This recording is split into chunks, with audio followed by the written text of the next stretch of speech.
Okay, great. Cool. Okay, so I think we are live at this point. Whew. Jesper, how are you feeling? Yes. Well, I'm ready. I've been ready for a while, but technique is never on your side. No, So, but now, especially when you want it to be. When you want it to exactly. be, it's not working. But when you That's don't want it, when you don't care, then it's always working. Yeah. exactly. Yes. That's the way it is. So we have gotten the incredible honor to look at some amazing chess today. And I think, the round has been going on since 4 p.m. CEST, so it's already been almost 2.5 hours. I think we should just jump right into the chess. What do you say? Yes. Yeah, please. Okay, so in front of us we have this game between the young and talented I am Jungmin Seo against a guy called Yakhmun Smolik. I haven't heard about him before, have you? No. I know, of course, all the Swedish players because I've had them. I've been in charge of Team Sweden, to the talent program of Sweden for many years. And also I know all the Norwegian players because I'm working with the talent developing in Norway. Oh, So wow. those guys I know very very well, and of course Young Min I've been having in my training groups for a long time, so I know him, and he is fantastically talented. You probably know that he was the Swedish champion this year. Oh, Fantastic, I and a actually didn't. fantastic achievement by such a young player in front of all the Swedish grandmasters. He played by far the best chess in the tournament and so on. So very talented. I was And of actually course, following the Swedish championships quite a bit. I saw that Pia Kremling, she was leading at some point, and then mhm. Tier, he also he overtook her. But then I guess just when I stopped following, that's when Jung Min he punched. Probably that's the case, yes. But he was very stable, played good games all the way through, so good achievement by him. So he's interesting to follow. But I must say it's a little bit new area. Those youngsters from other countries and so on. Normally I don't know them so well, so I must admit. But that's the way.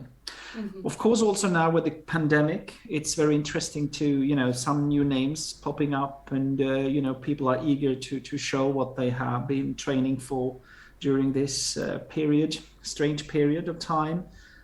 So, well, really, really interesting to follow, because this, I must say, I think this is one of the strongest youth tournaments in long, long time, at least in Sweden, but I think in the other Nordic countries as well. It's an amazing tournament from my point of view.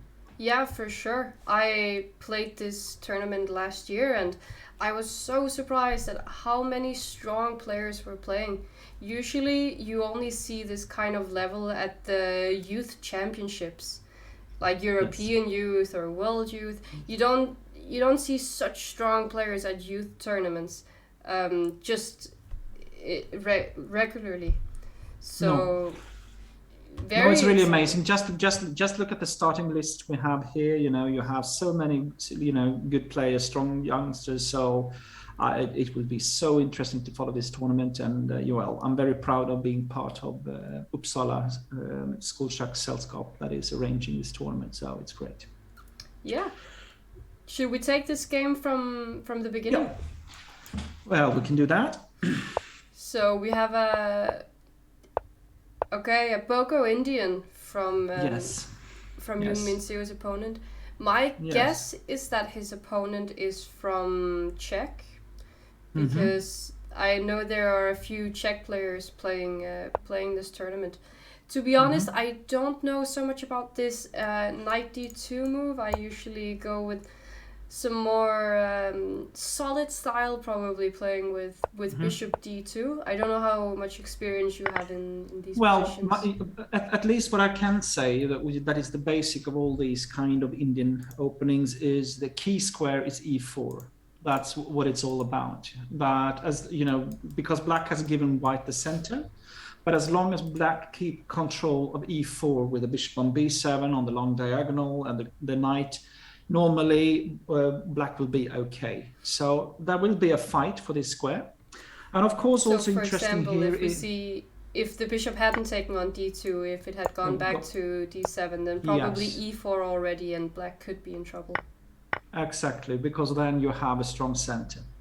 And then what is interesting with knight to bd2 is that if you compare it with the Nimzo Indian, you do not get this bad pawn structure that can arise when the bishop takes on c3.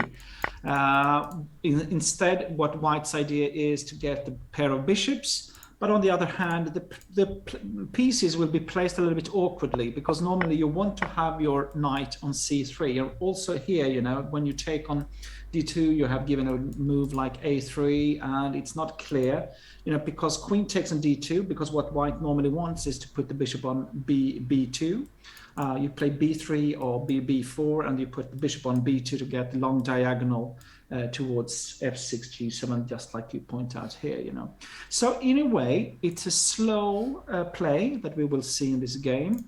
White is just building up, and in the long run, White will hope to have this pair of bishops that will outstruggle the knight and bishop that Black will have.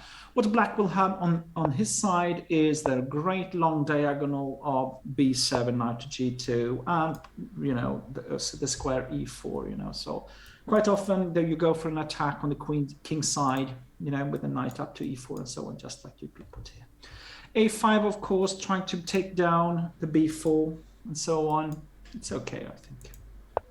So let's move on.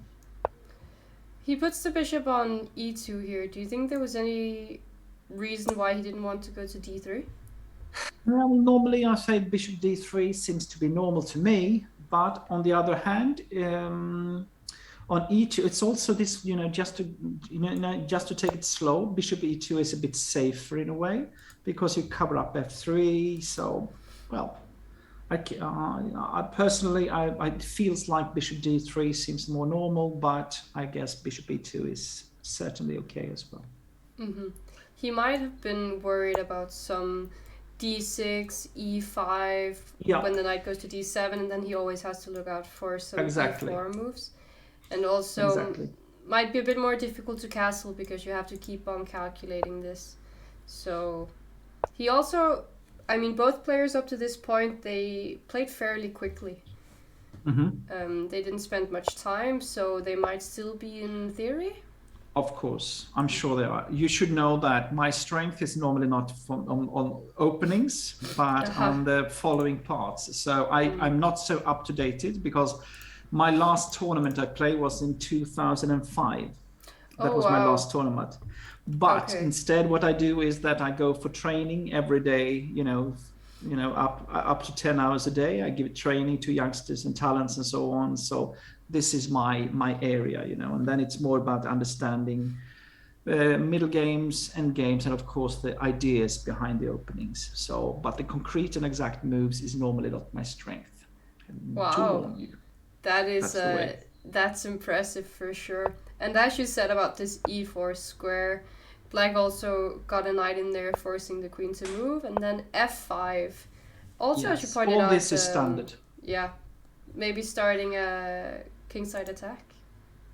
And of course, you have these ideas, rook f6 and so on. You could be following up and go for the attack. And this will be interesting to see how Black will continue, because now White also needs to do something. And the classical moves here in this type of position is sometimes you try to force d4, d5, just to lock in the bishop on b7, or just like Min is doing right now, because after a5, you actually sometimes you can even have a break that is a little bit more dangerous for Black, as you can either take on a5 or go for c5. So there is also different possibilities for White in this position. Yeah. Okay. And so rook f6 was played, and d5, as you were also talking about, opening up for the bishop and trying to lock down this bishop on b7. Yes. I wonder if this was, rook f6. E5. Yes, that's what I thought. E5, you nearly need to play that, because otherwise you take on e6 and you even have knight d4. It's a bit annoying here, I think. This is You don't like this really, I think. Yeah, now Okay, the bishop on b2 is open, and the bishop here could come to f3, also trying to stop exactly. the bishop on b7. So e5 also seems fairly standard. Then the bishop at some point might be able to go out here, but it's a long way. The only thing is what is happening on bishop d3 now? Can That he was actually see what he his... played. Aha, okay, because I can see that one problem with this position is that the knight is now hanging on e4. So the question is if this was a trick that he actually got into, because I cannot see any way to save this knight now, and white will simply win a pawn. Yeah, And then he just took the pawn. Just yes, of from his course, opponent. of course. No, this is well, I would say white is already winning more or less, I think. Okay. So you don't This is believe my in guess. in No, any attack here. of course, I mean there is still dangerous stuff going on, but normally, when you lose a pawn like this, and I cannot really see how this can be. If white now just be cautious and try to cover up, it should be a good position for white. He was also very cautious. H3. Mm-hmm. So Yeah. trying to get some luft for the king, making sure the knight doesn't go to g4, but creating a little bit of a hook for the Yes, bishop at exactly. some point, maybe. I would be a little bit worried about that, but we'll see. What So- did he play? He went sorry. for bishop to c8, or what is happening here? He went for queen h5, and then after knight h2. Yes, that looks okay as well, because white's idea is to put he will play probably f3, and then you have the queen that is ready to go to cover up as well, then f2 and so on. And it's hard to see how this could be so dangerous for white. This. And you're actually just you're calling out all the moves, because after bishop c8 he did play f3, queen h4 came on the board, and queen f2. But Yeah. Jung Min is down to very, very low time here. I didn't have time to check up on the time control. Do you know if they get 30 minutes after move 40? Actually, I don't know that. That's You know a bit what? embarrassing. Please check out. Check it right here and now. So, let's see.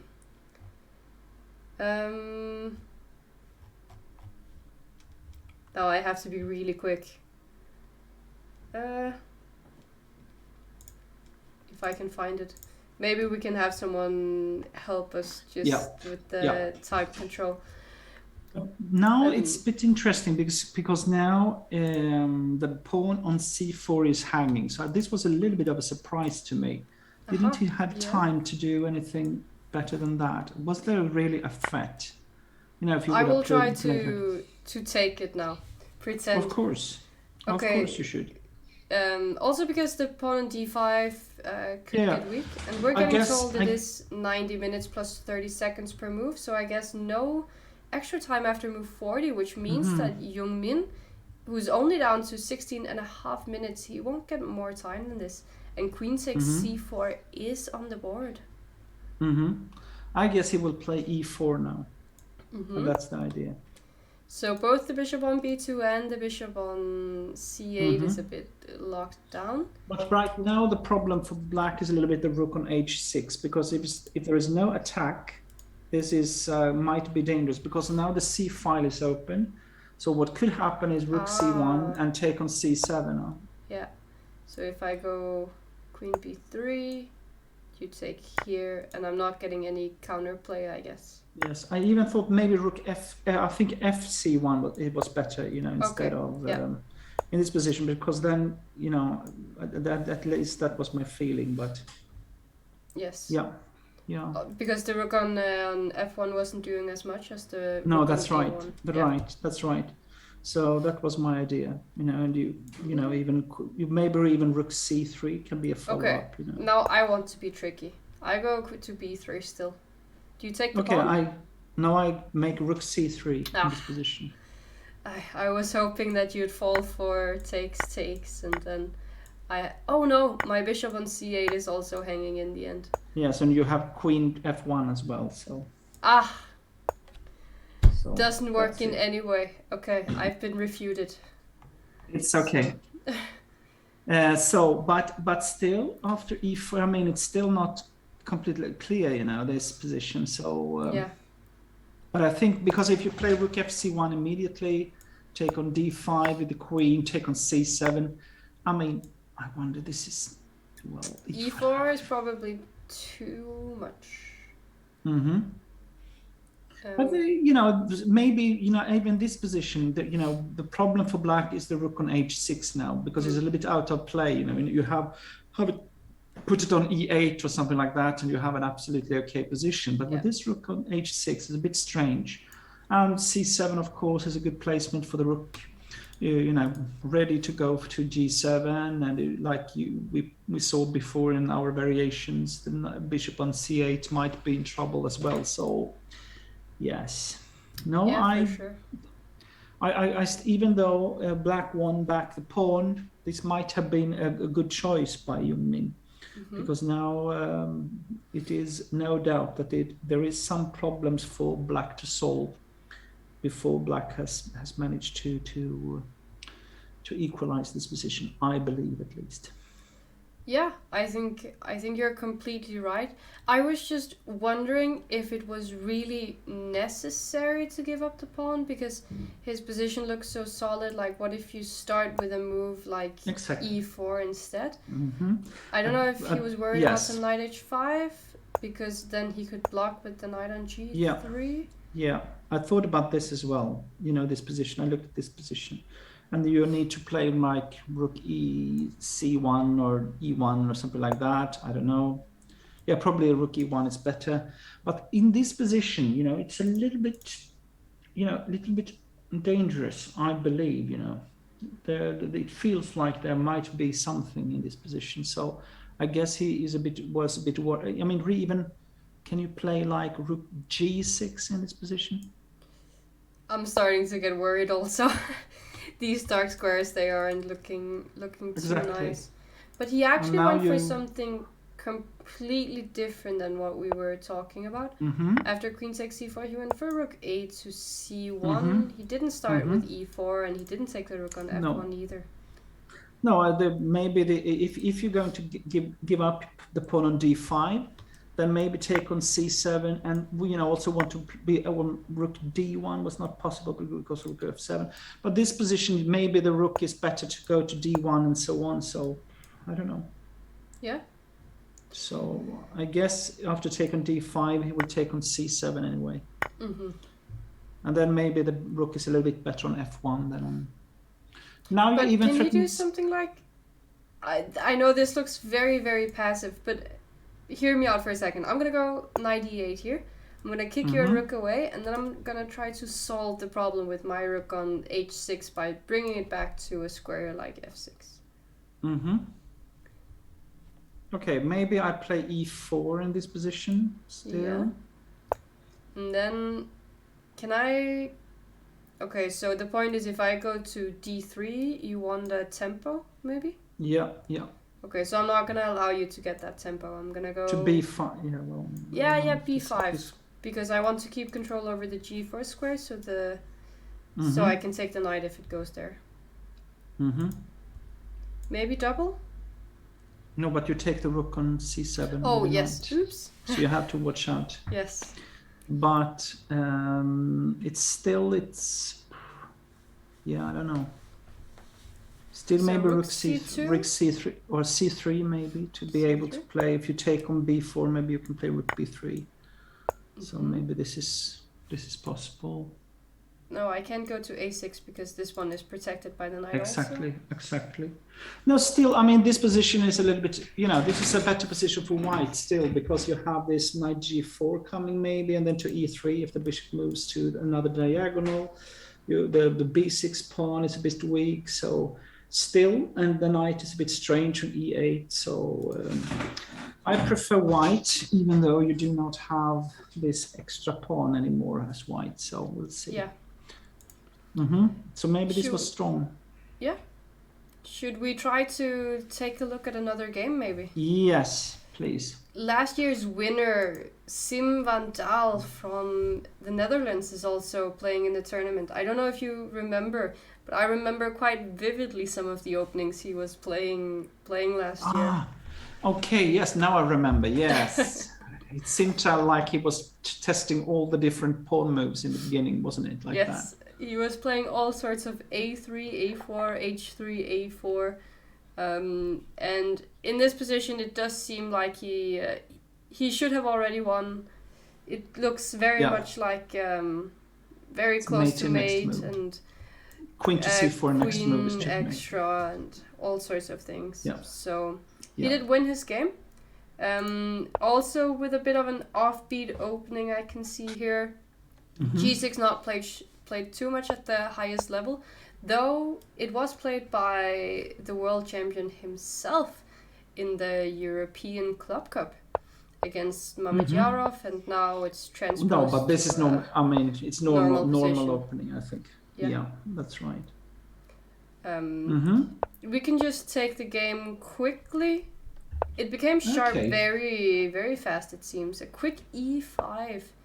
And then I went to Yes, g4. that's a bit. This very quick push is a little bit. That's not the normal way to play. It's very aggressive, and the question is if the center for white is falling apart, or if you can transform this position into an attack, because that's what you need to do if you play them like this. He tried e6. To Yeah. me, this seems like a bit much. I had an experience in this kind of position very recently, and it was not pleasant for me. Let's say it like that. With white in this Yes. position. Not Yeah, this but exact more- position, but Yeah, so we'll see. Because I cannot really, because the problem is also a bit not the it's not so nice to get rid of the bishop on e3. I don't like that really. So and now I thought about that and probably take on e3. Yes, take e3 and knight f6 and and take on c5 exactly, because if you take on c5 it was take on d8 and then knight to f7. Huh? That's an important thing. Trick, so, but of course you do not fall into that. Instead, simply castle. And now the problem is the pawn on e3. Black is already clearly better, so this was not a good start for white in this position. Queen b6 is very dangerous, hitting on the e3 pawn. And if you just, and you're also, the king has not come to castling yet. Knight g4 seems to be strong. Yes, and the knight on g5 is hanging. So probably needs to play knight to e4, that's right. But you can feel that all the black pieces, they are loose.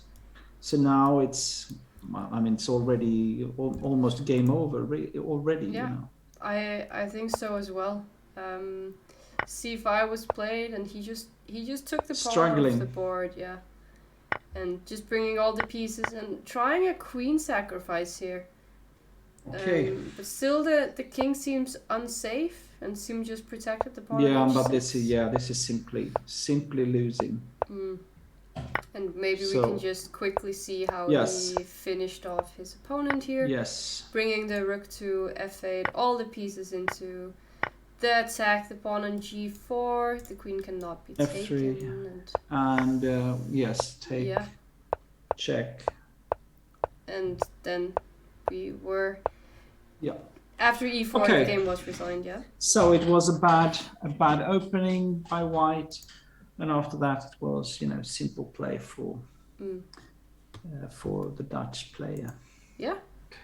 Just sailing the game home smoothly. I don't know if you can say that. Maybe I think Sondra is Norwegian and Ludwig is Swedish. Yeah. Yes, that's correct. And an interesting position with an imbalance here. What's your first thoughts about this position? Black to move. Well, normally 2 pieces against a rook is better in this type of positions, and not the least you also have a strong knight on d4. If you're playing with a rook in this type of positions, you really have to have activity. And in this case, of course, it's the bishop on f8. So the question is if, but from my point of view, black must be better. in this position. So maybe queen e6, covering up e5, threatening the rook, and then play king to g7. That seems to be like a normal way in black. This is a better position for black. So I think Ludwig will win this. Ludwig is also, from my point of view, one of the most promising Swedish players. And by the way, of course, he is now at MTG in Norway with so he's in this area. So we have some connections between Sweden and Norway still. Yeah. I was playing in the Offersbill Nordic Invitational with Ludwig last year.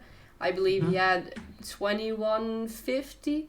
And then in the course of, I think, 3 tournaments, he just won 250 rating points, 2 IM norms or something. I was so impressed, and I was like, why is that not me? But he seems to be doing very well in this position also. I was thinking one thing, and it was because in this position his opponent played king h2, and then I just had the quick thought, can I be extremely... Then rook queen a1 and knight f3, and you lose the queen. That's the problem. That is very cute and very, very true. He almost played the same as you said. He played queen a6 instead, also attacking the rook, and hereby also attacking the d3 pawn. Okay. Well. So, and the problem is rook c3, knight e2.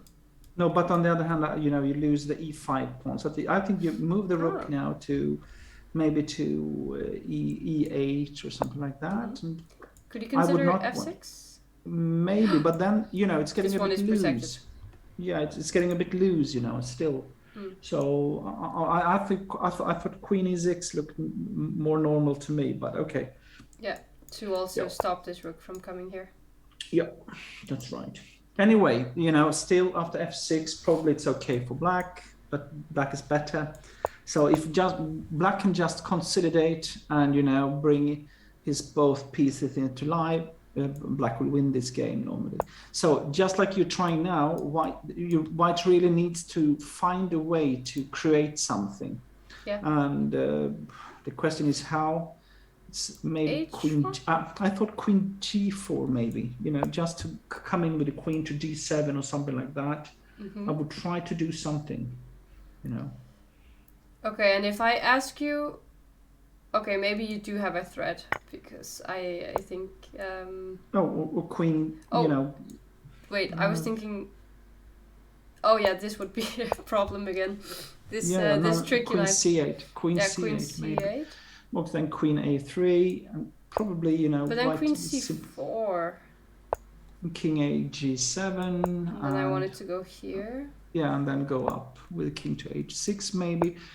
But I mean, but now still, isn't black getting some of the counterplay that we were looking for earlier? This is what I mean. This is a bit dangerous. This is what white needs to be active, needs to do something. So this type of lines, but it just black keep cool and calculate, and do not grab the pawn too early, but instead try just to cover up. Black should be clearly better in this position. Yeah, rook e8 is also played. Ludwig with a, we can say, comfortable time advantage here. So I believe maybe after queen g4, could he... Queen c6 maybe. Yeah, that's the move I probably would play here. Because I believe an ending like this should be winning. At least you could say that it's not funny. Yes. That's what you could say. So, but of course, there is some, in a way, it's in one way, black wants to keep the queen, because the queen and the two pieces are in one way working better together normally with an attack. So I'm not sure that you really want to swap queens, because maybe the rook can have, with a hard defense, a chance just to make a draw in that position. But can you avoid the queen trade? Yeah, the question is if it's possible. That's why I thought queen e6 looked better to me, in the earlier. But okay, let's take a look at this position. You need to play queen d6 maybe in that case, but then queen d8 or queen c4. Maybe you have to go for that ending then. Mm. We'll see. Or Yeah, if you after. or if you are tough enough to take the pawn on d3 anyway, might maybe if you just calculate a bit better Oh than we wow. did. Yeah, you mean in this position? Yes, that's right. Yeah. So And we we were had, looking at queen c8 here. and then we have queen a3. Looks very forced. Mm-hmm. Unless you have some tricky ideas where you give up the bishop and then you bring the knight and the queen, but Too slow, I yeah, think. too slow. I mean, if you could do like this with the queen, then maybe you're in time to do something nice. Yes. Yes. But unfortunately, the queen does not That's move like not a knight. legal. That's not legal. So unfortunately. So okay, queen. You played queen c4, I believe, in this Yeah. position. Looks normal. King King g7. g7. And here. And Looks pretty yes. forced, no? Mm-hmm. And king h6. You played queen f7. So okay, Yeah. if we just calculate this position a bit. This one. Is this? No, it's now it starts to get really dangerous. So Mm-hmm. I wouldn't like to play this now. This is So okay, so then you have to go for probably this ending, and still will be favorite to win, but. But okay, queen. let's say you're sitting in this position as white. Do you do you play queen c8? Do you try to go for the end game? You know you will suffer, or do you try to keep the queens on the board to create some counterplay? This is, I would say that this is these type of key positions where I think that more experienced players can make a better judgment. A lot of young players, they do not want to play this kind of boring defense where you have to suffer for a long, long time. Even though they might know that this is the best move, best chance, because it's so boring. So in a way, also with this, because with this type of time control, it's a bit more difficult also to play with the defense. When if you come into this 30 seconds, so black can try for a long, long time to do something, but still, I believe that this is what should be done, to try to go for that. Very interesting. Yes. But what about the first? What about the first game? This Iran player from Iran. Oh, a lot of things happened here, but it seems to be forced drawn now, if I'm not mistaken. After... Is it white? Yeah, this position it's white to move. They just had this position, and so it seems Matthias he found a way to hold the draw. That's good. No, he's strong, so that's good. Yeah, maybe we can just take a look at how. I don't think looking at the entire game that will take quite a lot of time, but we were looking at the rook endgame. It was some 3+2 at some point, and they made a few more moves. Golami he tried to get his king forward, but the rook here on the 4th rank was doing quite a good job. Tried a few different things, but in the end had to push g5 so that f5 got a bit more weak. And no, the problem here is that you need to swap pawns to be able to make progress, and with so few pawns left, it's almost hopeless to get any chances to win. So okay, so he came to the conclusion that he needs to play f3, take and Matthias he had calculated this. I would say well done by Matthias. This is really, really strong, to make a draw against such a strong 25-10, I think, by far the highest rate he played in the tournament. So that's really good. And Golami, he's also had these 2500s for a long time. So he's not just a GM, he's becoming a more and more experienced GM. Yeah.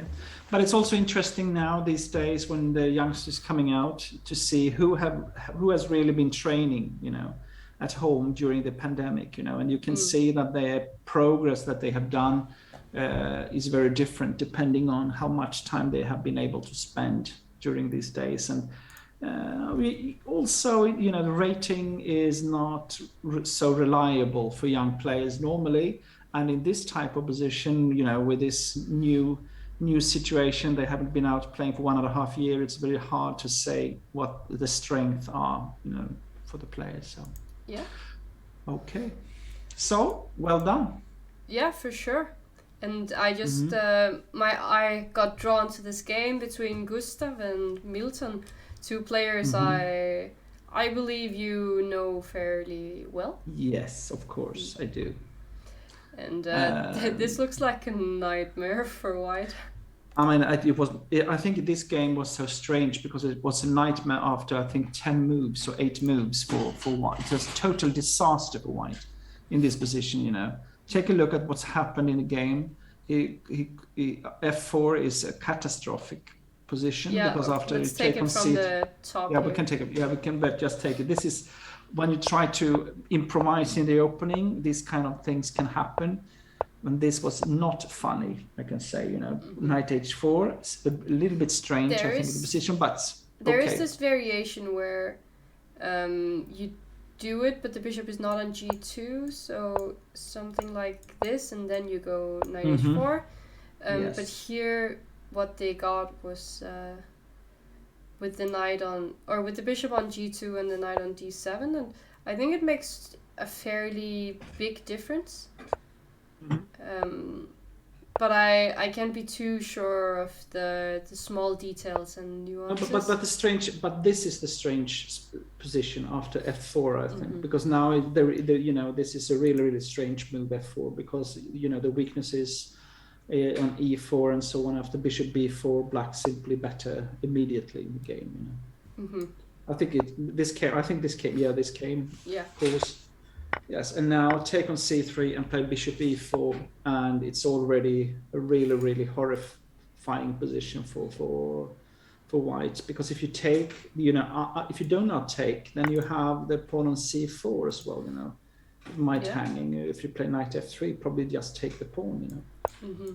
So. And so what Milton did here was that he actually understood something about color complexes in chess. Mhm. He's saying that he's trading the right pieces, you can say. Yes, yes, Um, of course. Now in this position, it's quite odd, and you can see what a fantastic square there is for c4. So, yeah. I mean, it's already almost lost, I think, for white this position. So Hmm. this is not And funny. even taking with the queen and not one of the pawns here, because he has such good control of these squares in the center that taking with Exactly. the pawn, I don't know which pawn, but taking with a pawn here, just it doesn't like he gets the queen into the game. It's. I think this is even better than to Yeah. take with one of the pawns actually, because you Mm. see you get these tempos. You're threatening. He needs to play bishop c1 probably in this position. Go back and then the knight to e4. Take a look at this position. I mean, I can hardly believe. I must say I'm a little bit impressed that the final position that we saw that Gustav is fighting so well. So Yeah, that he got to that position. that he even managed to do that. So I'm well, we'll surprised he see. hasn't gotten mated because this pawn on Yeah. h5 it looks so dangerous. But maybe knight d2 was a Yes. good move. Could he have Well, gone he's fine. h4 here? Was this too much? I don't know. It looks. If you take. Maybe Take. g5 is too much. But let's say I Mm. castle. But on the other hand, when you play this type of position with black, you have such a strong position. Normally, you just want to have a solid game. Do not give away material because at least then white will have. So I think that Milton is just feeling I slow pace, slowly build up the positions, and I will win this game. And of course, that might sometimes be dangerous, because if you do not take care, maybe white is fighting so well, so it cannot be so easy. You still need to make some good progress moves as black. Cannot only rely on these fantastic knights in the center and so on. So, Is but okay, this let's see. how Milton usually plays chess? Yeah, Is yeah, yeah, he? yeah. He's the slow Yes. kind of guy. Yeah, he's got a fantastic positional feeling. I am a very good friend of his father since long, long, long. So I saw Milton when he was newly born, and fascinated by the chess games and so on. So his feeling for where to put the pieces is amazing. Hmm. So that's his real strength. Yeah. Positionally understanding. And And also, I again, like here that it was the E knight that he chose to keep, because mm-hmm, if he's decided to keep the C knight, let's try to imagine this, then mm-hmm, something with E4 could be very annoying at some point. mm-hmm. But instead, with the knight on E4, he's never going to face this issue, and C4 is a much more difficult move to play than E4 probably. Yeah, yeah. And now Gustav, he Yeah. shut down on the dark squares, and this bishop is Yeah, just... yeah, no. I think that in a way, I think he's doing the only thing what he can do is actually to try to make a fortress Mm-hmm. to protect on the queen side, and then hope for that, because it's not so easy for white now to for black to win on the king side. Yeah. So he's fighting well, I think.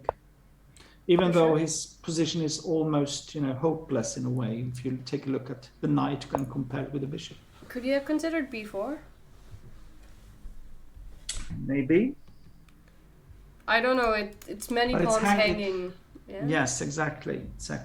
Exactly. So. Okay, so he played C5 instead, Mm-hmm. trying to open up some files for the rook, and then C4 really clamping down on these dark squares. Mm-hmm. But if we try to think in the lines that you spoke about, Exactly. with the fortress, then was it necessary to play C4 even? Could he have made another move? In that case, I mean, in a way, what is now is that suddenly the white rooks, if you just go back one move or two, it was a bit, in this, the question is in this position, if you could, this is what I like with your idea, B4 here. It is that if you play B4, the rooks look really silly on the A file. So the question is, because if you take on B4, queen take, C, B4. Oh, that's a check. Yeah, so you need to swap queens. But of course, then you have the C file, so maybe rook C2, and suddenly this is not so clear. Mm-hmm. Even though you have this knight on E4, that is still a bit impressive, but I would say that. But maybe it just looks impressive. So exactly, so this probably didn't work, this B4, but there wasn't. This is something you do not really want to open up the A file with the two rooks. They are ready to go in there. Yeah. But maybe he felt that he needed to do that. Mm-hmm. So he played C5, you said. I must say I'm a bit happy that Gustav is still, is fighting well. But let's see how Milton's with his technique, what he can do here. So okay, C4, Queen C2. Now he's the one with the only pawn break in the position. There is another possibility. Exactly, that's what I was going to say. Rook A8, because if you swap everything, and the dream is, of course, to have an ending with the knight against the bishop and the king, coming into A5 and so on. That would be a winning position, if you could swap queens here. This is a good position for black. Yeah. So this is logical. We can just let me see if I can do it in some really fancy way here. Okay, so now I managed to swap the queens, and the plan that you were pointing out was just to bring the king this way, and then it would be an easy entry for white, for black, whereas white doesn't have the same possibilities because of this knight looking at all the pawns here on C3 and G3. Exactly.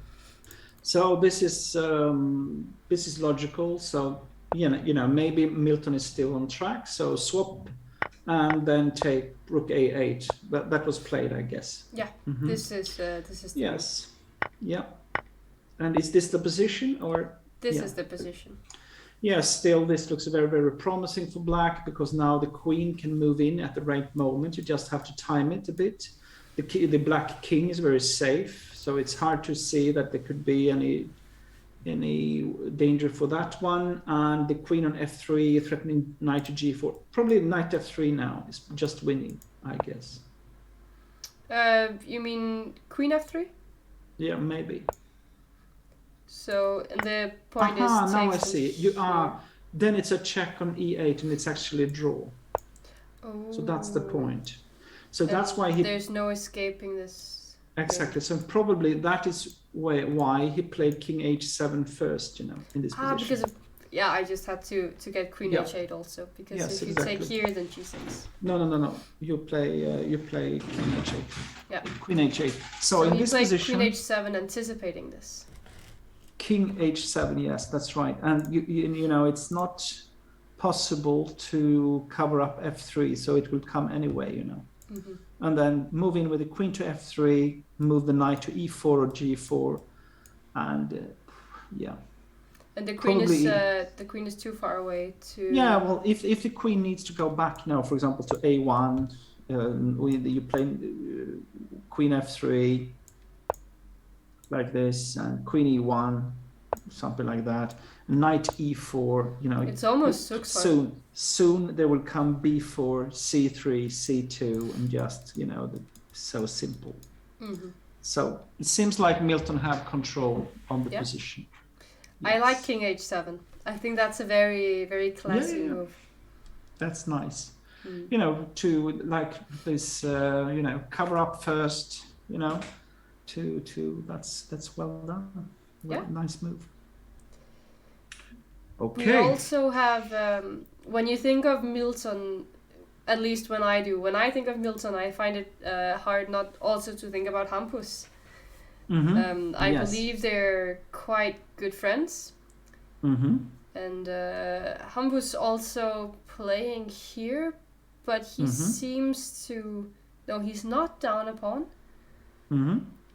But, okay, so this... Now that I've thought about it, this should be a fairly good position for white. We'll see. This is, I don't know. Mm-hmm. This is not so, for me, this position is not so easy to judge. Mm-hmm. Because the question is, of course, okay, white has got 2 islands, black has got 3, but on the other hand, the black can maybe force to get a free pawn in the center, and it's a little bit annoying that you have f3 and so on, because the white king can also be a little bit in danger. White, of course, want to put pressure on the pawns in the center, but I cannot really see how you can really put pressure on them. So I don't think that white has got any real advantage here from my perspective. So I think it's okay. It's white to play here. Let's say I play a move like knight f4. Okay, and maybe even swap rooks. Yeah, I take back. Mm-hmm. And if you play, can you play c4? Do you want to do that? I don't know if you want to do it. Maybe you want to keep them that way. Okay, you can take it back. I need maybe to think d4? a little bit. Maybe d4 as well. But then queen e4 is maybe a bit annoying, so I don't like that. No, I want to have the pawns as they are anyway. But if you king f7 maybe, something like that. How would what does white want to do here?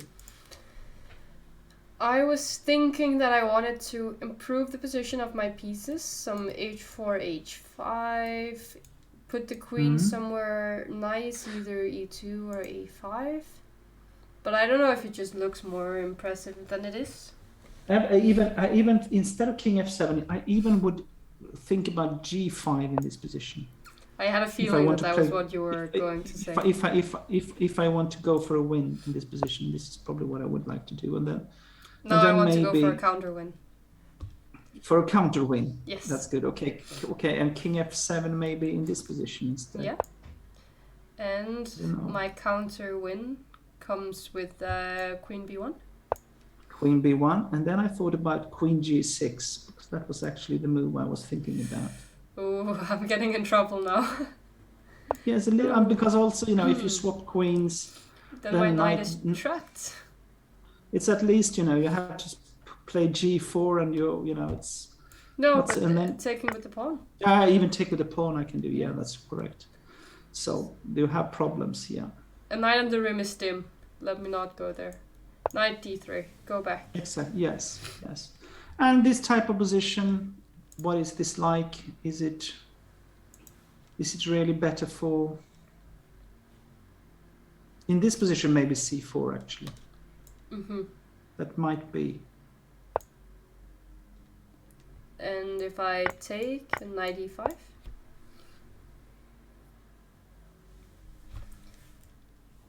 I don't know if I can go somewhere with the queen d4 maybe. Yeah. Knight c6. I'm giving away this pawn on purpose. Of course you are. You're more than welcome to take it. I think I'm actually not entirely. I just say I cannot. Maybe queen c5 and then push the c3. Try to push, Yeah, this knight on c7 is somehow very annoying.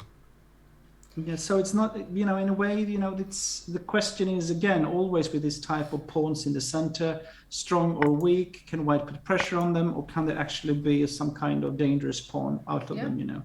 So it's not. This is the position that we have on the board. Okay, so it's not.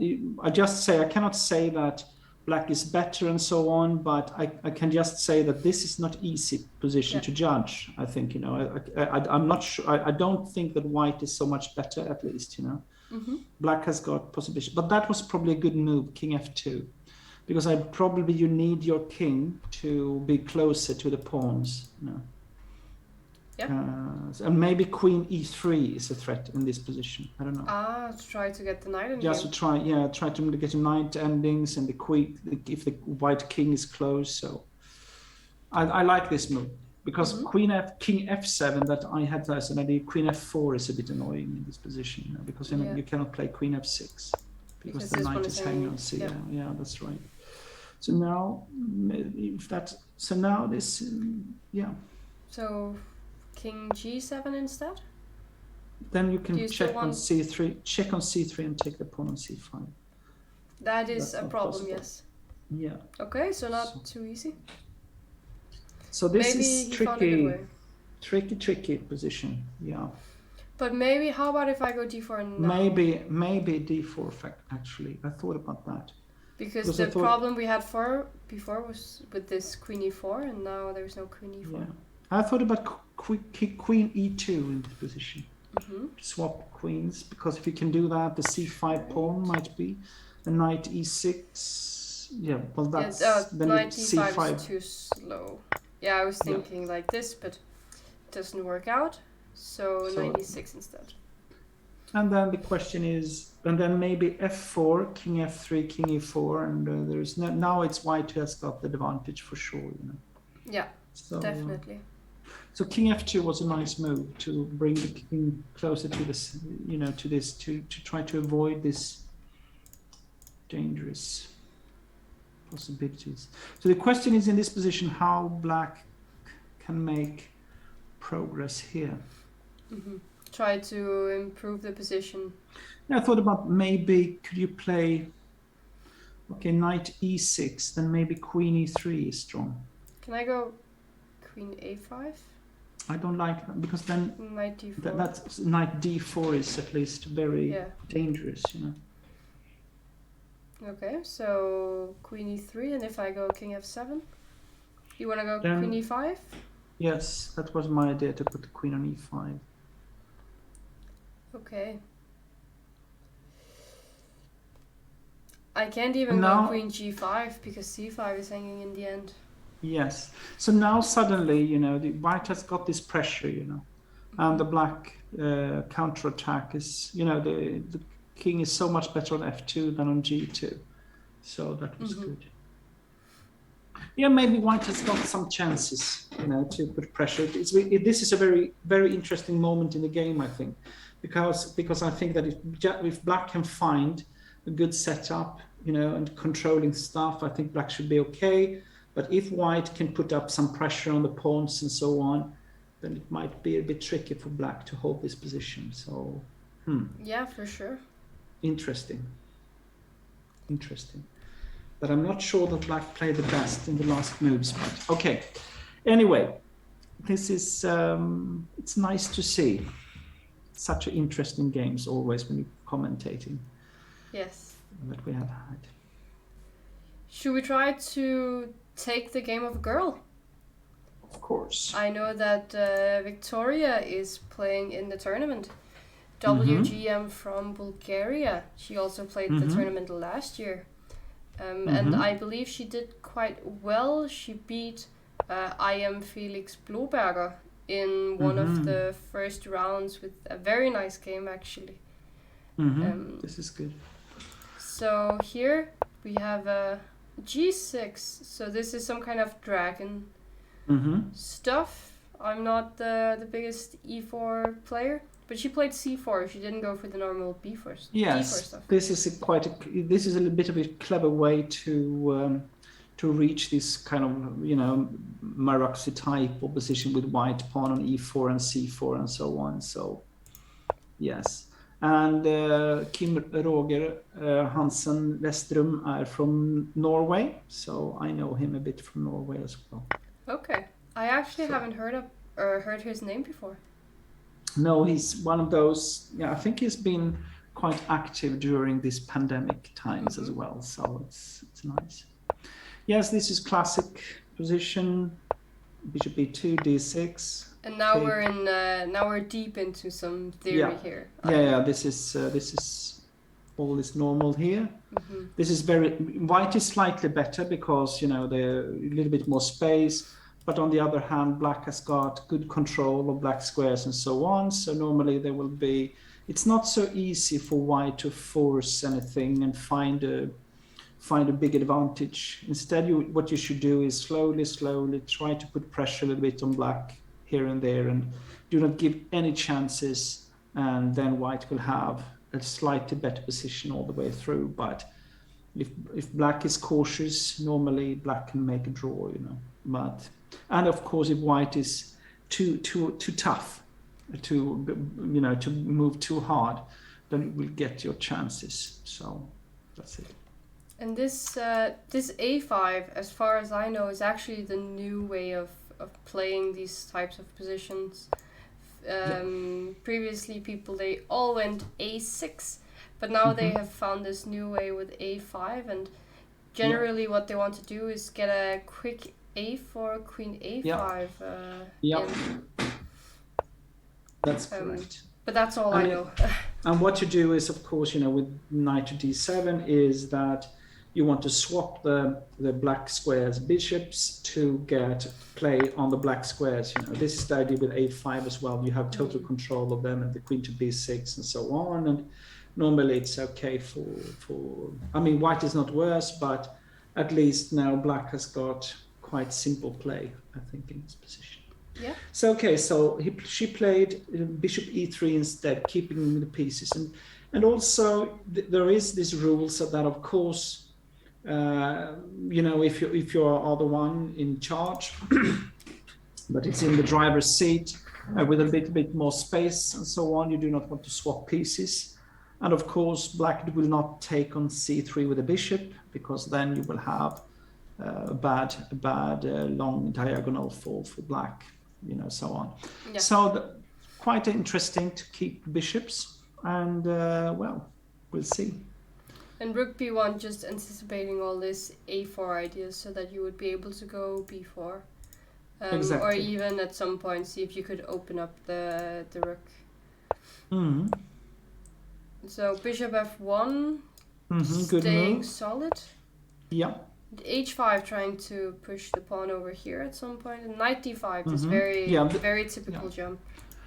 This is what you always are waiting for to see, and now she needs to take this one, I guess. No, she played queen d8. Or he played queen d8. Yeah. Okay, and now bishop g5, or? But let's say, what would happen if he had taken the knight? Yes, then you have a choice, but it's not all, and normally I think, e take d5 and then put pressure on the e7 pawn is classic. To go for that. But the rooks are so far over here. Exactly. But on the other hand, in this position, c take d5 might also be interesting.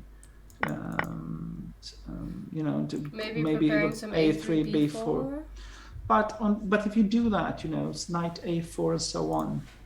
So it's not so easy to make progress, even in this position for white. So The other way around to go for the e7 pawn is attractive because then you have for sure a little bit easier game as white, that position. Would you ever consider taking with the queen? Of course, this might also be a possibility. So you have several. I was thinking to keep all the breaks. Yeah. There is also one interesting thing is that this h5 move, in some situations, it might be a weakness. Both f7, g6, but also sometimes you can even go for h3 and g4 and try to create something on the king side. So yeah, especially in the endgame, these are important ideas. Yeah. But he didn't take the knight. He just went back. Yeah. Yes. And bishop then no. But okay. Exactly. So is this an improved version of before? If we imagine he had taken immediately? Because he does have the option to go queen b4 here.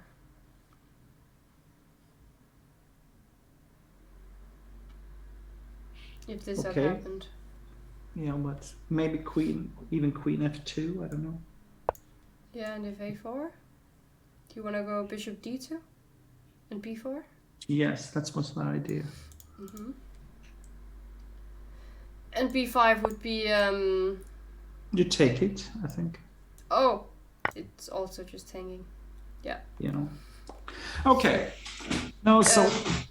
But they got this position, and then it kind of transposed, but it was with the queen on d8 and bishop on g5 instead. Yes. But now she seems to get very quick pressure against the pawn.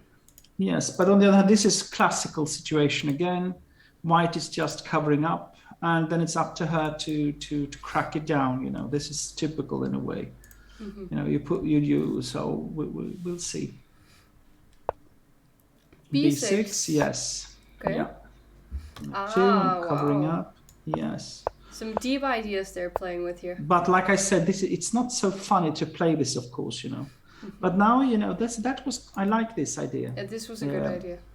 Yeah, because now you're forcing f4, I think, because you do not want to swap these one. Mm-hmm. Yeah. So that might have been a good way. And then it's more difficult for white to put pressure on e7. So now f5, that was a tough consideration.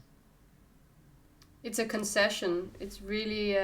This is really a tough move to make, I think. Was he afraid of f5 at some point? Yes, of course. It must be that one.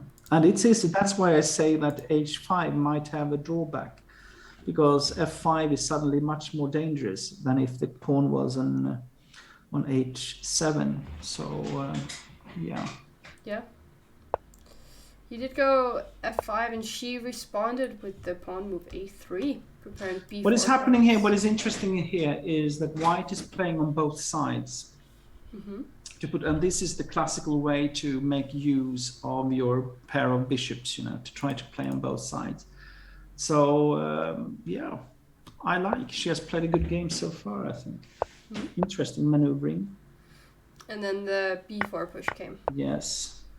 The knight got a good square on e4 also. Yes, but after bishop d3, the problem is you can hardly move it. She is also trying to trap it here. And mm-hmm. It really looks like she's close to succeeding. Just pushing the queen back here. Oops. Mm-hmm. And this is our current position on the board. Mm-hmm. Very interesting position, because white really needs because now knight b2,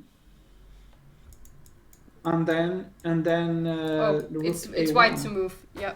I know, yes. But it's suddenly black has got some counterplay here. Mm-hmm. The question is what white should do. Too much. I'm blundering a pawn. Okay. Mm-hmm. Because the knight is not so bad on yeah, exactly. This is the key actually. Is this possible to go for? Mm-hmm. But then, even knight b2 in this position. Okay. And if you take on f5, you take on d3. No, take on f5. F5. Yeah. Take on d3. Queen take. Pawn take on f5. Why Queen not take with the rook? No, I want to take the pawn. Oh, well, okay, maybe this is because rook. Okay, maybe. Yeah, maybe. Yeah, it might be that this is good. I was considering the exchange sacrifice here. But even in this position, this is not clear. Even in that position, it's not clear, because you have to watch out for the rooks coming in the position, Mm-hmm. And in this position, maybe I don't know if you can play h4 or something like that. Bishop c3. Then maybe you can take on c3 and take on f5. Okay.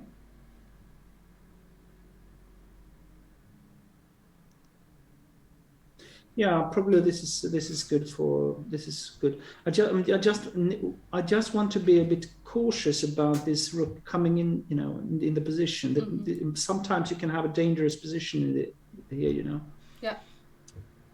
So was this the position after rook take d3? Could you play rook a1 here then? Then you play this move here. No, maybe it's simply good for white. So, okay, we'll take a look at g4. This is a very interesting position after g4. Mm-hmm. This needs to be calculated very carefully. So go back with the knight to a4 because this... Yeah, I can say that she did play bishop e2, so she didn't go for g4 actually. Actually, I think this looks like... Because this is the thematic move to go for g4, so I like that. Mm.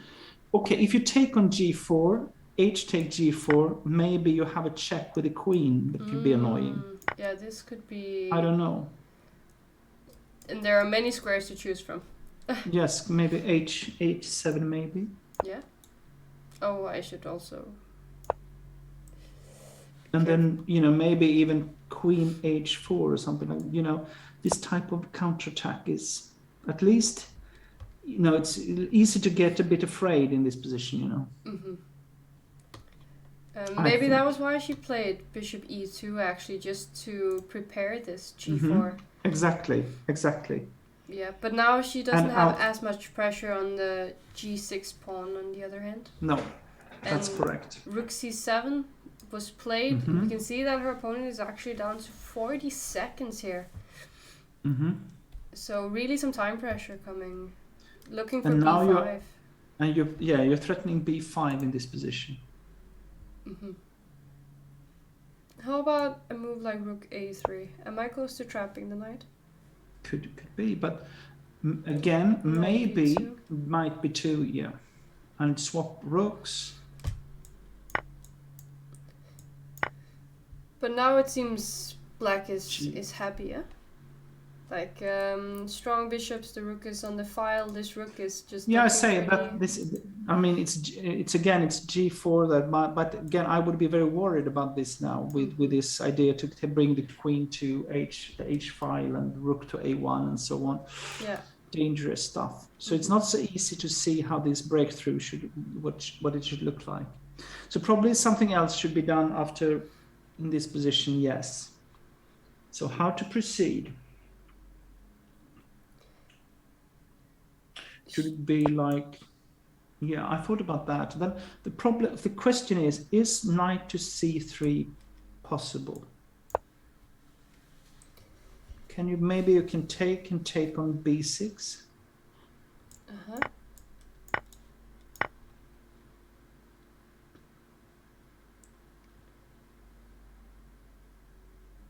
Probably this is good for white.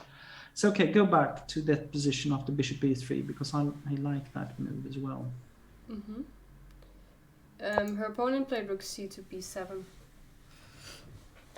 This is the position we have on the board now.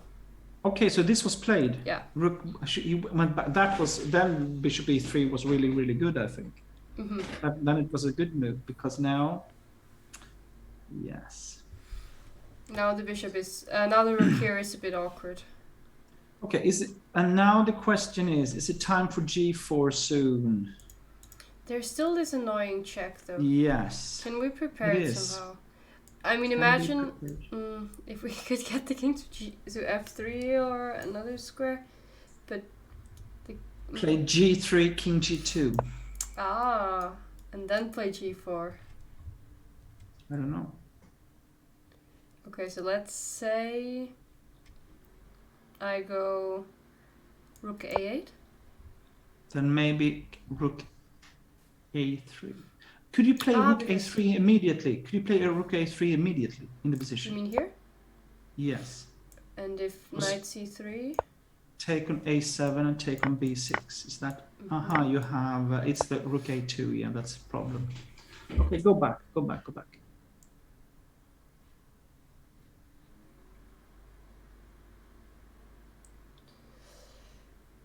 Mm-hmm. Can she? Yeah, I mean, you'd love to trap this knight, but it's just very difficult to see how to actually. Because if you go to c1 to take away the b2 square, then it still has the c3 square, and if you go to d2, then it still has the b2 square. Yeah, normally this is the case when you play white. Here you always have to be very careful not to fall into any traps. So this is very typical for this line, you know, how slow you need to play and so on. Yeah. Okay, so the question is now how to make progress with white here. She played bishop f3. Okay. Because now she outrules knight c3, for example. Because you can take on f6 and then take on c3. Okay, and you couldn't do this before because there was some knight takes Take on e2. exactly, or at least that was a possibility that could be possible. Her opponent played rook b8, but now rook a3, no? And rook a8 like that, yes. But then knight maybe c3. bishop b2. Yes, bishop b2 is possible. Yeah, that's correct. So, okay. Can you go c5 soon? Because now there is some. But always, you just take back and then knight takes c5. It's. But there's some queen b8 now. Yeah, queen b8. Yeah, okay, but okay, let's try it. We'll see. We'll see what's happening. Take with the b pawn. We can show the point here. The point was takes, knight takes c5, and then there's queen b8 attacking both the king and the rook. So black doesn't win the pawn on c5 here. Oops. Okay, so if you take, maybe this is interesting. So if you take it, and b takes c5, b takes c5, you take on b3. You need to find something else here. But well, this is good. No, this is very good. Yes, I agree. This is a good. So let's go back. So this is very critical then. That was a good one. So c5, is that possible? This is also very, very annoying to be dealing with black. Especially when you're so low on time as your opponent. Exactly, 37 seconds. Yeah. So c5, what to do? Rook should be, rook c7, you simply have queen a2. Or now then the knight c3 maybe. And then take on d6, it's very dangerous. But I was thinking at least I would be able to go c6 if you didn't take the pawn on c5. Exactly. And if this is worst case scenario, then it seems something has really gone bad for black here. I agree. And then I'll follow up with g4 in the right moment because it will not. But yeah, I like this. I think this was a strong suggestion from you. Just need to see if there is any. And taking with the d pawn, this just seems something like you would never consider. You take back? Yeah, because you just take back and some problems here. Yeah. And this is never anything you want to get into. Okay, so the question is if she dares to play this c5, but it looks very strong. It's just, if you don't play I, c5 now, will you get the chance again? Because this rook is going to go to a8. mm-hmm. And then now is the time when the pieces are loose and the pieces Yeah, this aren't is really protecting the yeah, pawn. this is also so typical, when you have to defend like this for black, and suddenly you are not on your toes, and there is a possibility to make a breakthrough, like it seems to be in this case. Mm-hmm. But I believe you have to play this after c5. Probably rook c7 is the only move, and then c6, if I believe, and then b5. But we actually still don't have to go c6 because the threat is the same in the end with queen b8 here. So maybe we can Yes. make another preparation move, maybe bishop e2. Can you move the queen You mean something to like this? a2? Knight And then knight c3. And yeah, I thought Oh, about but even this position. maybe it's too No, much. maybe take on c3, and then you can even think about to take on d6, for example. Even this is very, very dangerous position. She did play c5, I can say. Okay, that was good. Seems like Because a very now, strong move. Yeah, I think this is a really, really good position for white now. For So sure. this sacrifices also, and also with so little time, it will be interesting to see what he can come up with. He came up with rook c7. He came up with rook c7. Mm-hmm. So okay, now the question is if she is tough enough to go for queen a2, then there will be this kind of position. Yeah, but on this the other, maybe seems forced. It's forced because otherwise you're taking d6. Mm-hmm. But okay, let's say that you want to play something safe, more safe here. What do you do then? Well, she played c6, and that should be the safe option, yeah? Yeah, that's correct. And now I believe it will be b5. b5 here. On the other hand, if after b5, bishop e2, it might even be. There's no knight b6. No, knight c3 maybe. It's okay. Mm-hmm. So yeah, now the knight is also coming to e4, perhaps. Yeah. So go back. b5 is played. Mm-hmm. He's finding some strong defensive moves with this little time, I have to say. Mm-hmm. But again, so now g4 soon will be even more dangerous, I believe. So we try that now. H takes, and some queen check. Okay, and king g2. Okay. Because now there is no rook ready on the a5. And the queen can't really penetrate on any of these squares because the bishops are doing a good job. Yes. The rook is perhaps one day preparing to come to h3 here. Maybe can black play king f7 to go for rook h8? Oh, wow. Okay, and if I go bishop e2 now? Then rook h8. Oh, okay. Am I? But now it's queen h1 and taken d5 or something like that. I would be very. I think now it's falling apart. So you have to take care. Is also so g.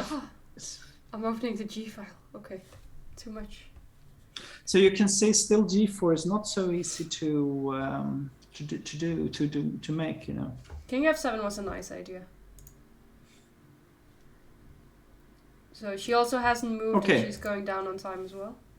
Yeah, it could again now. If you play g3, king g2, and then g4, is that just to and this play... doesn't give. Oh, maybe you can take here now. Yeah, exactly. That's the point. Okay. So maybe rook a8, just. How about your idea? King f. Okay, king g2. Probably, yeah. This is probably what black should do, just to be ready for, everything. Yeah. Now my idea is if you go g4, I will take a bunch of time and then maybe take on d5. I had one idea here. If you can, sacrifice on f6 and then play queen. With the idea is that if queens take, you play queen d3 with a threat of bishop d4. You're trapping my queen. I But fell right into it. But on the other hand, it's not clear because e5. Check. Queen take. Yes. Knight And e3. what is this like? No, not yet. But I will take it. Take on a7. And then knight e3. Yes, but then the rook is hanging on a8. So it's so fantastic position. Yeah. No, it's a check on d5 as well. So I miss everything. Jesus Christ. Okay. Yeah. So you can see there is some potential, but it's more like tricks because this is the way Black needs to play. He just needs to fight here, with the seats. He actually she played bishop e2 and he went for king f7. Yes. So he also found this very strong idea, but he's playing with fire, going down to 3 seconds before making his move. But in this position, if you play like bishop d3 in this position, with the idea that put pressure on b5, but okay, knight b6. The question is, what is that like? What is that position like? Knight b6. Knight b6, yes. Because you want to take here on d5. Of course, yes. But on the other hand, in this position, bishop c4 is annoying, maybe. Oh.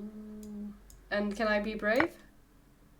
Of course you can. Then b5, Or can you? No, yeah. Well, this is. Oh, I think I found something nice here. Yes, that's good.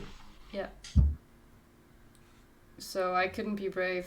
They're going down a different line though. She played rook a3 and knight b2. Yes. But now, can you go? Can you go rook a6? She's slow playing it more than we are. But I'm not sure that this was needed to play to move the knight to b2 in that position. Yeah, it was working well as a blockader. Maybe she wants to play rook take a4 and then play b5, b6. That might be very strong. Yes. Okay. So let's say Black makes a null move, and then this was the idea, perhaps. But on the other hand, bishop d4 in this position. But can she prepare it first then? Maybe. But a3. Or first this. Okay, so this is the tough way to play. And a3? Now a3 and queen b2, and it's chaos. Huh? But I can take. Yeah, I know. I saw that. So difficult position. Yeah, it was. I mean, I can understand why you would get scared of this when you have no time on your clock. Yeah. She didn't go for rook a6. She went for rook a7 instead, just trying to get this rook away so that she can open up for the pawn. Yes, this looks something which is about to be lost. Yeah. Yeah, I think she's on now. She's very close to winning. Yeah, for sure. Also, we do have a few results as Milton. He did manage to win that game.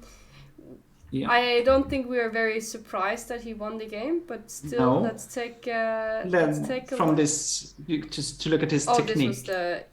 This was the wrong game. So after king h7, it was actually only 3 more moves until his opponent resigned. Queen b4, and he started with knight g4. And after queen b2, queen f3, queen d2, and you called it b4 and resignation. Yes, that's right.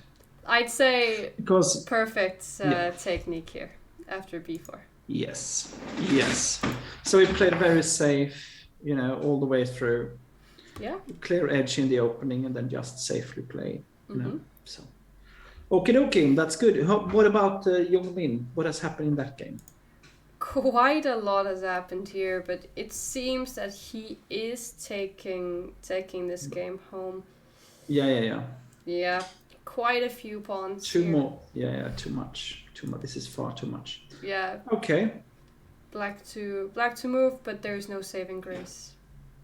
Yeah, and probably the knight went to g4 that we said earlier on as well, and swapped off. It did go like this. Yeah. Okay. Yes. Yes. There was also the game with Hampus and Karel, which something really happened before we looked at it. We liked his king f2 move. So let me see if I can find that one again. That was here. And then c4 was played. You had this idea quite a few times. Yeah.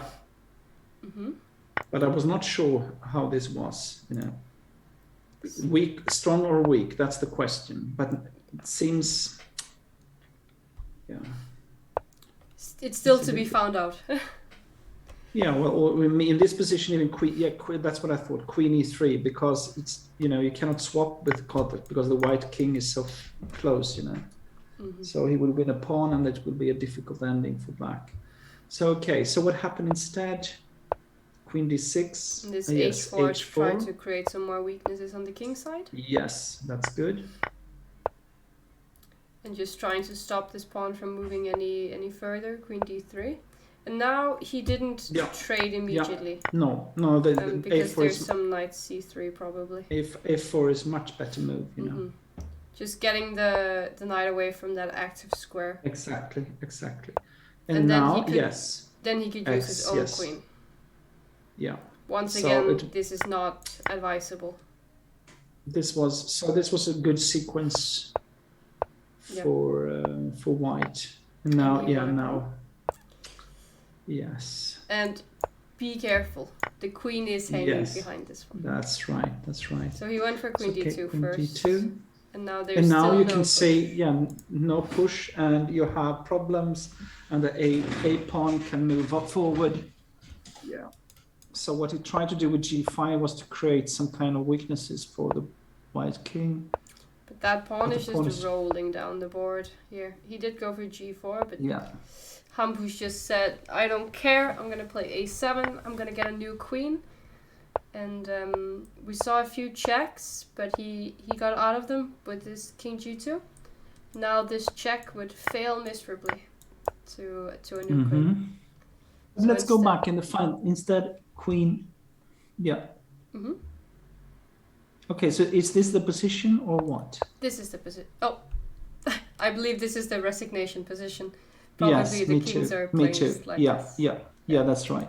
So he simply played queen f3, and it was a resign. He's resigned. Well done, Hampus, I must say. It went good. In this critical, that's what I said in this where we went into the game. It was very critical because black needs to find a way to either keep the pawns as they were, find a good setup, or this push needs to be prepared really well and calculated well, so it's just not becoming weaknesses.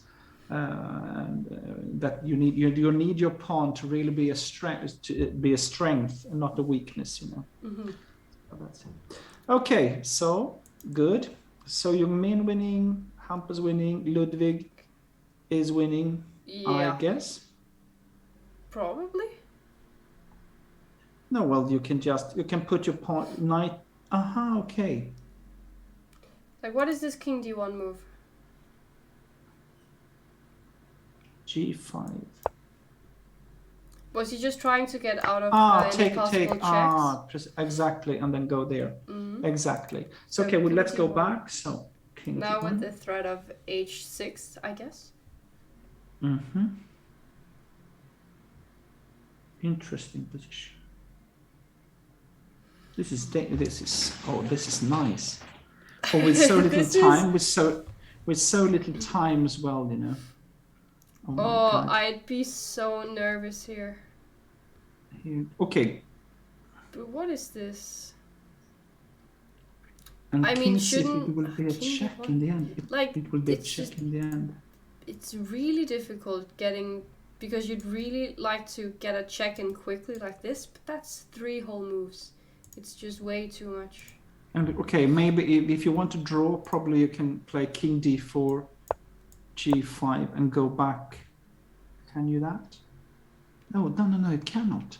You mean like I this? thought, yes, but then maybe G7. G7 is winning, I think. Wow. But, oh, and there's not even this. Exactly. Oh, that It's is so nice. mean. That That is is mean, exactly. And with 2 minutes, it's easy to miss this kind of tactical tricks, you know. King D1. So What a nice. move. Yes, that's really nice. Oh my goodness, I need to see how they got here. The knight to G7, yeah. They got here from this position, okay. Okay. So, we saw this rook E8. And then this was what happened. Okay. And pretty much Cool. white went into this 2 pawns down. Brought the king up. Not 2 pawns down, but 2 pawns up. for the knights. Yes, 2 pawns for the knight. Exactly, yes. Yeah, this is not clear, is it? Black must be close to winning, but not easy. This is not easy. This looks funny. Yeah. King D4, King D6. And he did get all the pawns to the 4th rank. And then H5, G5, E5. Oh my goodness. Oh my god, yes. And now, can you check on D5? Isn't that simply winning? And yeah, King check on E4? D5. Ah, King E4 you have got. Okay, then I cannot say. Because takes, and then the king is marching in. No, I thought about taking with a pawn on F4. Okay. Knight 8. And then, you make a draw in that position, okay. Because I get Exactly. G5. Here. A draw. Yeah. Yeah. Draw, so, okay. But these things are like so difficult. And now FE5 and he took on G5. Maybe Ludwig just thought that this was winning because if you take back here, then there's this very nice blockade. Exactly, yeah. And if you take with the E pawn, then okay, maybe you can take here and go knight Well, G4. no. Okay. Maybe you can even give a check on D5 and take. And then take the pawn, yeah. Yeah, maybe. It's very likely that he just missed this idea. Let's take a look at this position. No, stop. Here in this position, what about? Was knight E6 played or what? Yeah, he played knight E6. Exactly, because if you take on H6, then knight G5. But it probably missed G6. And this is simply winning. But now we have our position here. I also just wanted to point out that the knight actually cannot stop the pawn here. And the king is on D2, a square where the knight also has problems giving a check. This is very amusing. Oh, this is fantastic endgame. I'm happy I'm not playing it. Oh, this is the exercise you give to your students. Exactly. This is exactly what I do. This is for sure, G6. Okay. And we actually have quite a few moves because King D1 was played, King C3 was played, G5, HG5, H6. Oh, but couldn't you play G7? Oh, wait. Takes H6. Oh, wait. No, then you play knight. Knight F5. Check. Yeah, and then it comes with check and check. No, it doesn't come with check and check. But you can. Maybe knight G4 in that position. After King F2. Yeah. Knight G4, King G3, Queen. And then This should be winning. Well, Maybe. I wouldn't be so sure. Queen, and then see if you can check your way to the pawn. Yeah, that's right. I think it's difficult to avoid that. And if you take it, it will be a draw, most likely. Yeah. Or it will be a draw, yeah. So he didn't go for G7. He was playing more firmly for the win. He played H6, Knight F4, and then G7, Knight D5, Queen, check, check. But now I believe we will see King E2. So now, but isn't Ludwig it White is who's fighting. pushing? Yeah. Now it's white, so he's fighting for a win here. And there wasn't an easier win somewhere along these lines. Okay, he can't play h7 because now you protect the square. Exactly. So that's so he needed to go g7. And knight d5, and yeah, you take a queen. Okay, maybe this was forced. Yeah, I think so. Okay. But can black really hold this? But let's take a look. So d1 check, and then you. Okay, I mean it's always nice to start with a check like this, no? Yeah. Maybe knight c4. But the question is, if you can you play? Of course, you can ask yourself, can you play h7? That's really, or is it? Will it be a draw? I was just worried about getting checkmated. Maybe in the middle of the board. Maybe even king. Maybe you can. No, you can make a draw immediately. Queen f1, check, and queen f4, and then it's a draw on 4. You just go back. Mhm. You know, it's a draw immediately. Yeah. So probably it's a draw position. And you shouldn't be too adventurous with going this way because you'll end up getting checkmated on one of these two squares. You have to watch out at least. Mm. Okay. So let's go back. He played queen g7 check. Yes. Yeah, probably a good move. But I mean, you also can't be too adventurous with white because suddenly you're gonna end up getting some kind of knight fork, or there's gonna be some skewer or perpetual, or you're gonna get checkmated when this pawn is on g5. It's actually might not be easy for either. But the question is now, if you go for king b1, for example, or king b3 or something like that, can you then play? Okay, if you yeah.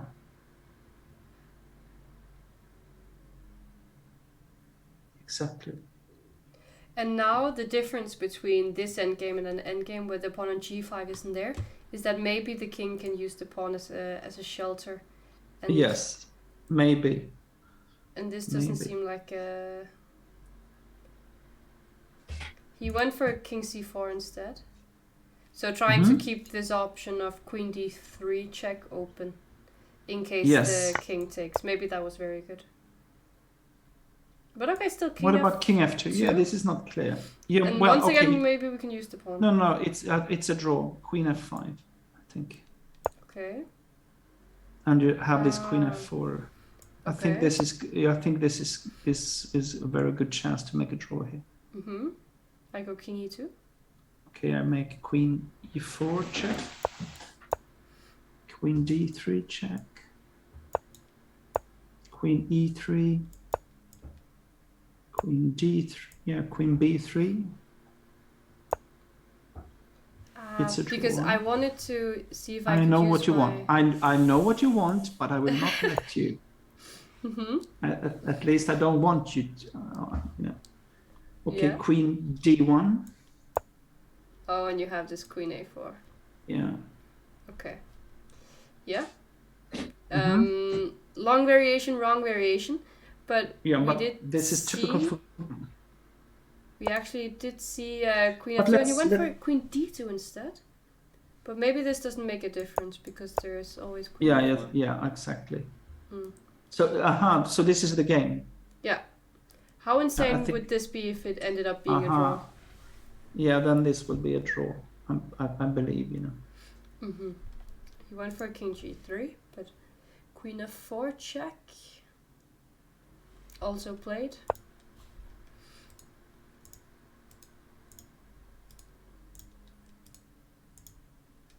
Yeah, it will be a draw. Yeah. I believe. It doesn't seem like there's any way to make it out with the king here, besides this queen being on g7. So perhaps this queen g7 was actually wrong. Could you have given another check? Because it's... Yeah, this is... Like queen c8, let's say. And then see if you can... Let's say the king goes this way, just for... But wait. Maybe knight c4. And I give a check here. Yeah.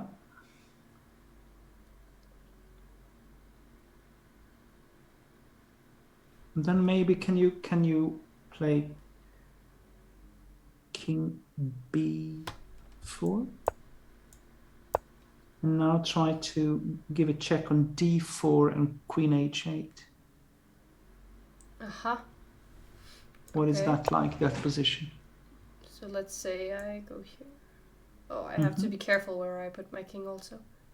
I'm gonna start with this one. Okay, queen h8. Then yes, and then maybe, g4 or something like that.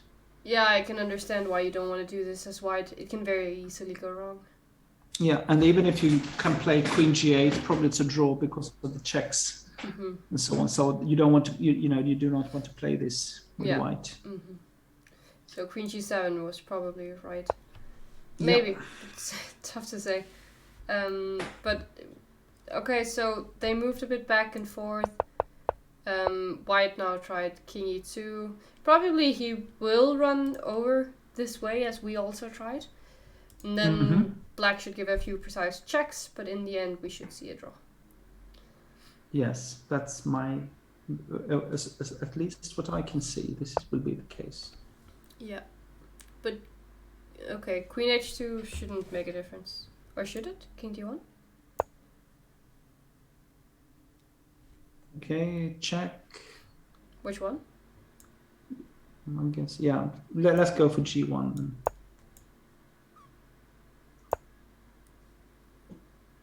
Okay, and g1.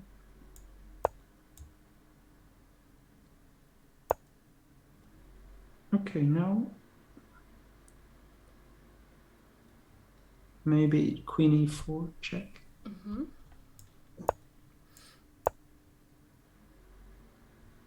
I mean, you can. Or?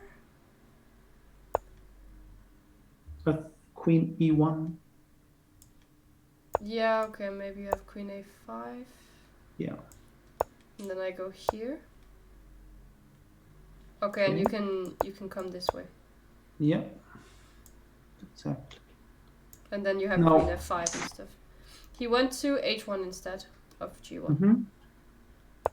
And king d2. Queen h2. Yeah, or even queen g2 should transpose the same as we played. So king e3. What is happening then? Oh yeah, I went to c2, not to d2. Yeah. So that's why king h2. That's to have the f4 square. Why I suggested king h2, because you have a check on f4. Again, this pawn is not bad, It's one on g5. Yeah. Yeah, it's doing a great job. No, I think this will be a draw. He also did play queen I cannot h2. see. Yeah. And Victoria, she did win her game.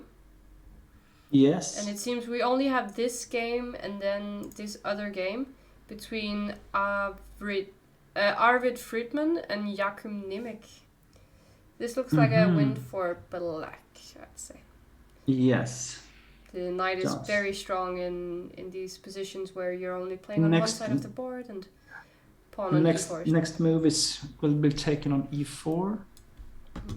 Next move. So, and it will be 2 pawns, and that's too much. Yeah. So okay, black is winning. So we have this game. Actually, what have we? I can't see a time here, so maybe they're also finished with this game. But nope, they aren't. Okay. It's just the time which isn't showing. Yeah. Oops. So here, okay, they're playing back and forth. I believe we will see a draw very, very soon. Should be a repetition they're doing now. Yeah. Yeah. Okay. So that game will be a draw. Only this one left. Okay, not so interesting, this game.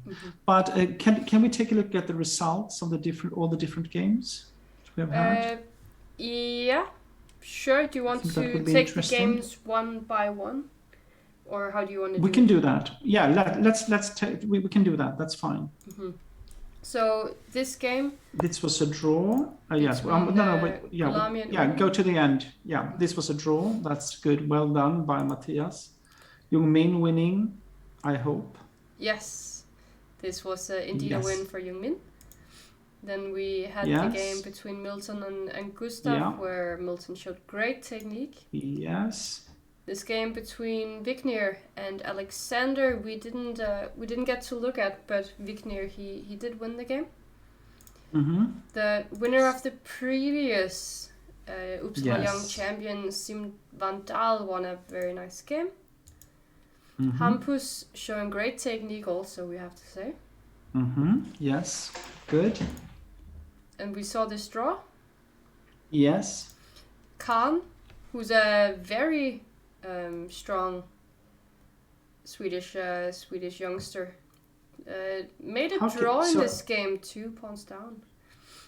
That was a surprise. Yeah, I mean, Black. I would try to find a way to continue here. I think it must be possible to do something with Black. There was a move repetition.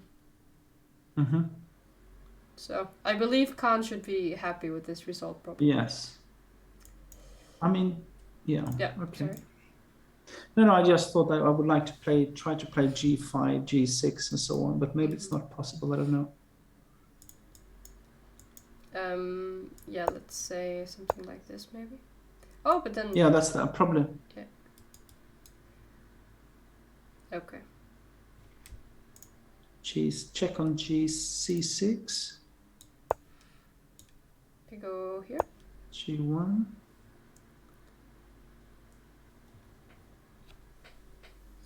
Well, I just say that I would like to see. There must be some kind of tryout to do here. You know? Yeah, I not think so for easy. sure too. But maybe Alexander, he was happy with the draw against a higher rated opponent.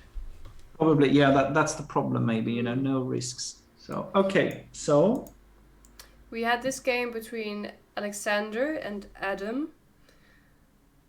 Also a draw. This looks like a bit draw. more like a draw. Yeah, this is a draw for sure. Yeah.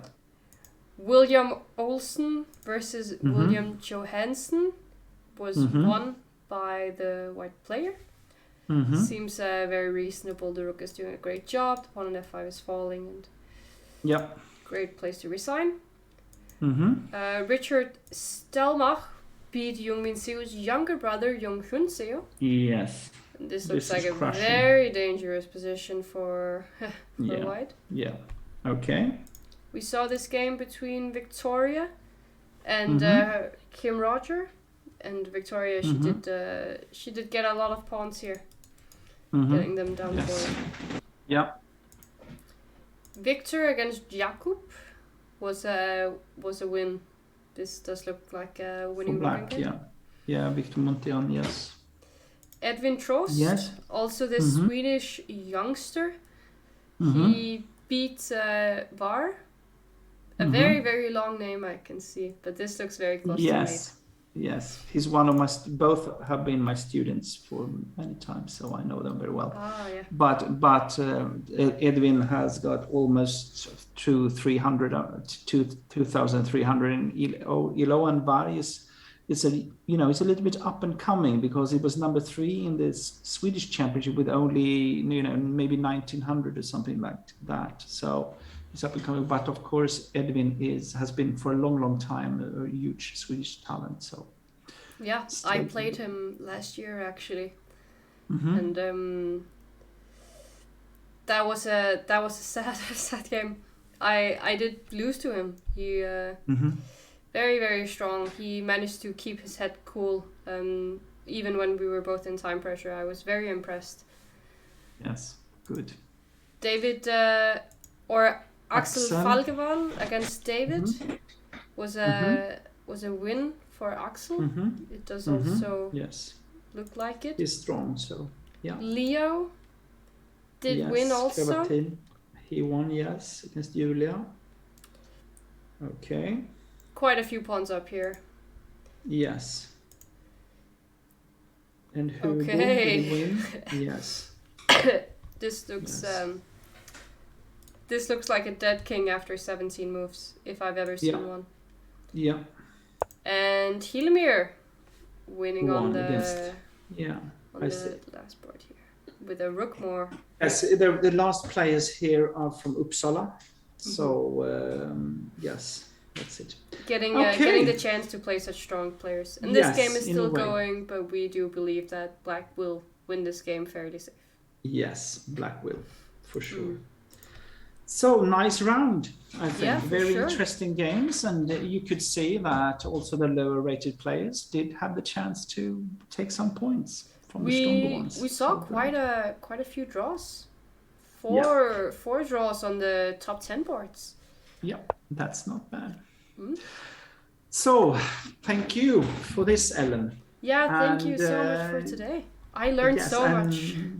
Yeah, and you will continue to go for tomorrow as well, and the following days, or? I actually I don't think so. I will be doing commentary here on Tuesday. Between 6 and 8, and then I will do the full last round. Okay, that's good. Then we'll see if we work together anything more, but yes. Thank you very much. Yeah, thank you so much for today, and also thank you to the viewers. We haven't really seen any questions in chat, but we do have a last comment here who says that maybe VAR was better, had a better position earlier in the game. Yeah, could be. I don't know. I haven't. We didn't take a look at that game, so that's absolutely possible, of course. Yeah. But either way, thank you so much for today, and we hope to be back with some more exciting chess sooner rather than later. Yes.